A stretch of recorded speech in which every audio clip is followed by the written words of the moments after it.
Welcome to the What is Stoicism podcast. There's a reason why subsequent societies have sought to preserve the work of ancient philosophers right up until the current day. Their wisdom is timeless. Think about it. Today we're applying principles that were first recorded and popularized more than 2,000 years ago. At various stages of those 2,000 years, for example during the Renaissance, the ideas were revived and passed on to new generations. When the founder of Stoicism, Zeno of Citium, was starting out on his philosophical journey, he was advised by the Oracle of Delphi to take on the colour of dead men. He would later understand what this advice meant, that he should study the teachings of philosophers from past generations. It's inspiring that we have the same connection to ancient wisdom today.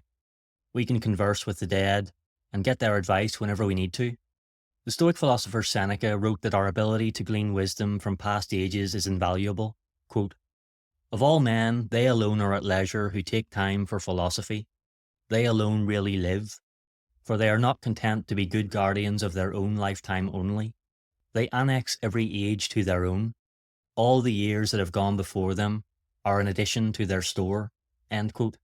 For the Renaissance philosopher Niccolò Machiavelli, his time with the ancients was a very personal pursuit, and he described it beautifully as follows, quote, "When evening comes, I return to my home, and I go into my study, and on the threshold I take off my everyday clothes, which are covered in mud and mire, and I put on regal and curial robes, and dressed in a more appropriate manner, I enter into the ancient courts of ancient men, and am welcomed by them kindly, and there I taste the food that alone is mine, and for which I was born. And there I am not ashamed to speak to them, to ask them the reasons for their actions, and they, in their humanity, answer me. And for 4 hours I feel no boredom.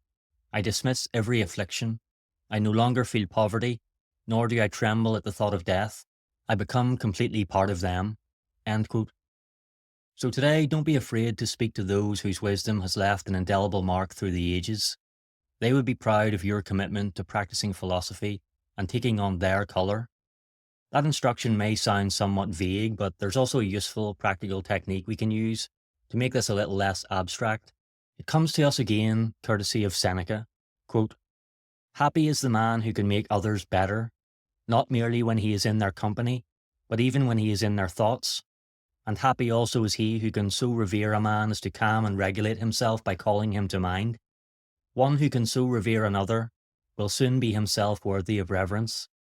Choose therefore a Cato, or if Cato seems too severe a model, choose some Laelius, a gentler spirit. Choose a master whose life, conversation, and soul-expressing face have satisfied you. Picture him always to yourself as your protector or your pattern. For we must indeed have someone according to whom we may regulate our characters. You can never straighten that which is crooked unless you use a ruler." End quote. The premise is simple. You're free to select specific role models against whose standards you can judge your own behaviour. Seneca's first suggestion was Cato, the philosopher who stubbornly defended the Roman Republic, eventually preferring death over being ruled by Julius Caesar. His constant embodiment of Stoic principles could be used, in Seneca's words, as a ruler to make crooked straight.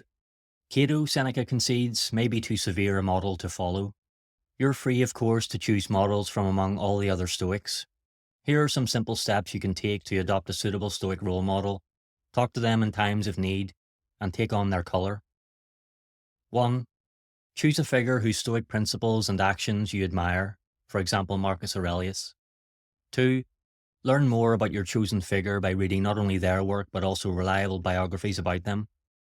If we're to learn from the principles of our chosen role model, it's important to know in detail what those principles are. So, for example, you could read Marcus Aurelius' Meditations in tandem with Donald Robertson's How to Think Like a Roman Emperor. 3. When faced with difficult situations or decisions, consider what your role model would do when faced with the same circumstances. In this way, you're essentially getting advice from your role model, even if you have no opportunity to ever meet them. Like Machiavelli, you can ask your chosen role models the reasons for their actions, and if you studied them close enough, then they, in their humanity, will answer you.